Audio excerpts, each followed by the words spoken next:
Kaixo! Aste honetako adierazle ekonomiko garrantzitsuenak aztertuko ditugu. Hau, aste ekonomia da. 2025ean, 24.501 auto saldu ziren Euskadin. Hau da, aurreko urtean baina 18,5% gehiago. Hala ere, eta hobera egin arren, salmenten mailak pandemiaren aurreko erregistroen azpitik jarraitzen du, argi eta garbi.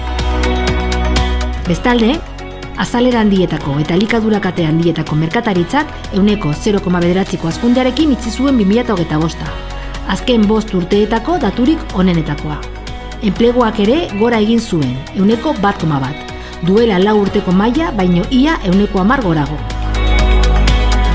Azkenik, hipoteka merkatuak dinamismo handia erakutsi zuen.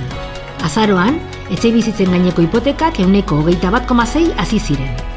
Urteko metatuan igoera 22,5%koa izan zen, 23.793 mailegu formalizatuta.